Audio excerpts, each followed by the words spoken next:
Two items for all of you at the top. In addition, today the Treasury Department released data on the Emergency Rental Assistance Program, which shows that through the month of August, state and local ERA programs, emergency rental assistance programs, have distributed more than 1.4 million payments to households, totaling more than $7.7 billion to support the housing stability of vulnerable renters and landlords. So 420,000 households were served in August, an increase of about 24% since July. Over $2.3 billion in rental assistance was distributed in August, which represents roughly 3 times the amount spent in May.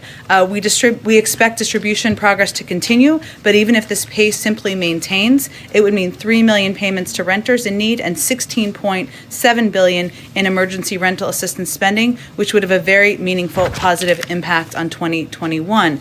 And just quickly on the week ahead, throughout, we'll obviously have more to convey to all of you over the weekend, just to set expectations. But throughout next week, the President will continue to engage with members of Congress and congressional leadership on his Build Back Better agenda and the bipartisan infrastructure deal. They will also discuss passing the continuing resolution, providing disaster relief, and avoiding default. And on Wednesday, and we're obviously leaving some space to do exactly that, and on Wednesday, the President will travel to Chicago, Illinois, to highlight the importance of COVID-19 vaccine requirements for businesses. And again, we'll have more as the weekend proceeds. Josh, why don't you go ahead? Thanks, Jen. 2 questions. First, the Quads meeting here at the White House. The president has said he doesn't want a new Cold War with China. And yet we've also seen cyber attacks. Businesses are reporting supply chain issues with their suppliers in China. What confidence does the administration and its allies have that China also does not want a new Cold War? Well, what we can speak to is what our intention is. And you heard the president convey clearly in his speech at the UN General Assembly earlier this week that our relationships with China, our approach to China, is one of competition and not one of conflict. I will say, as it relates to the Quad, which is, I think, ongoing unless it wrapped, and we'll have a robust readout for you with all the deliverables. But the focus of that is it's not a security meeting or security apparatus. This is the focus of this group is on COVID, climate, emerging technology, and infrastructure, all areas where it's incredibly important to coordinate with key partners who are in the global community, including in that region. Understood. I guess I asked because the Australian PM said free democracy without saying China. But I guess the second area is Afghanistan, where we had this drone strike, and we now know that this was an aid worker. How did this happen? What does this tell us about our intelligence in Afghanistan?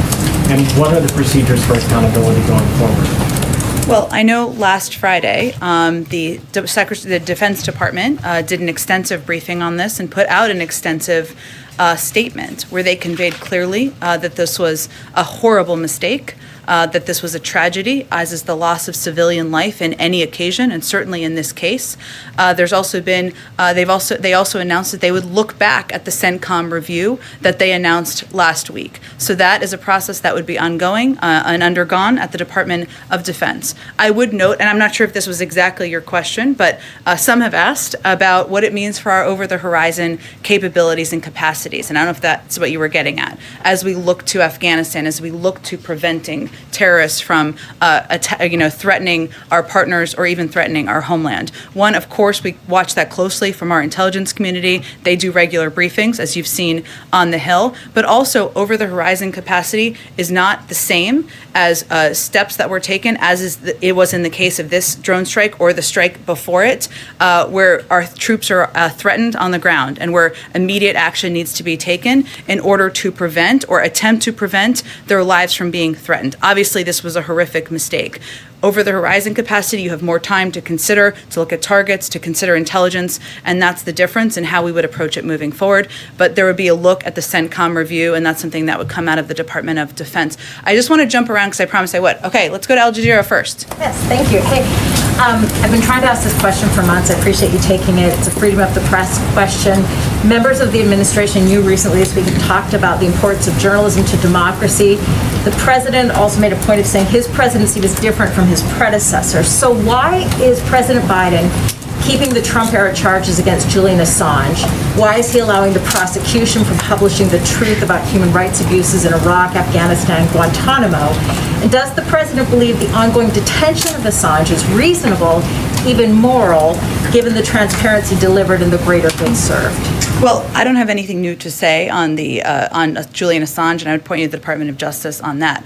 I would say, though, that we do think of ourselves, and we are approaching this from an entirely different approach of the last few years as it relates to freedom of the press. And I think the Department of Justice's actions as it relates to the prosecution of journalists, or how we're going to look at or go after records, something that the Attorney General made an announcement about, the President has spoken to, is very clear evidence of exactly that.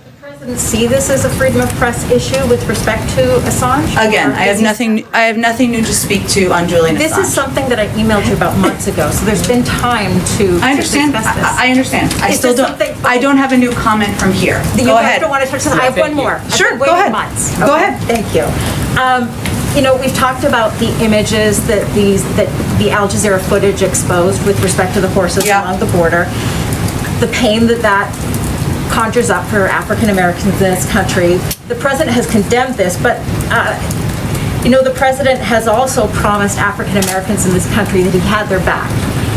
Al Sharpton has said this week, "We're being stabbed in the back, Mr. President. We need you to stop the stabbing from Haiti to Harlem." He's talking about the failure of the police reform bill. What does the president need to do to address this? What does he need to do more for the community? You said this week there's been the engagement with leaders, but does the president need to do more than that, and what should he be doing? Well, first I would say, since you referenced police reform, the president is absolutely frustrated that we haven't been able to move forward with police reform. He supported the efforts by negotiators on the Democratic side, on the Republican side, to try to find common ground. He also was frustrated that they weren't able to move forward, despite the fact that there was agreement from even police organizations and others about what the path forward looked like. So he's incredibly frustrated. It requires Congress moving forward in order to have that kind of lasting impact. But the president has also been clear he's going to engage with advocates, engage with members, and also consider options like executive actions, which is something that we did not act on because we wanted to leave space for these negotiations to continue. African American voters feel recognized, that they are being seen, that they're being heard. I mean, bring it down to the layman level. You asked me specifically about police reform, so that's why I addressed that specific question. I would say that the president has been an advocate for civil rights changes, for reforms that are needed, for equity across our system for many, many decades, and that is a central tenet of his presidency. And that is evidence in a range of executive orders that he signed early on in his presidency, his advocacy for voting rights, for police reform, and certainly the comments and remarks you heard him give this morning. Go ahead. Thanks. The former president last night, in response to the subpoenas that were announced by the January 6th committee, said that he was going to assert executive privilege. He's not in the executive branch anymore, so I don't think he can do that. Has he reached out, or have his people reached out to the Biden administration to say, hey, we don't want communications between former President Trump and Mark Meadows, for example, to be released? And how would this White House deal with that kind of request? Well, I'm not aware of any outreach. We don't get regular outreach from the former president or his team. I think it's safe to assume. I would say that we take this matter incredibly seriously. The president has already concluded that it would not be appropriate to assert executive privilege. And so we will respond promptly to these questions as they arise, and certainly as they come up from Congress. And certainly we have been working closely with congressional committees and others as they work to get to the bottom of what happened on January 6th, an incredibly dark day in our democracy. Okay, let's go to Yahoo. Jen, throughout much of the spring and early summer, our vaccination goal was 70% for adults. What is it now? It's much higher than that. I'm happy to get the up-to-date to today data from the COVID team. I know it's over 75%. It's something that we see continue to climb. It's something that we've seen climb over the past several weeks as mandates have been put in place by companies, as there has been, unfortunately, a rising fear of Delta, as people have seen horrific images on television. So we have seen encouraging climbs in vaccinations and vaccination rates in communities across the country. rates in communities across the country. What goal are we trying to hit?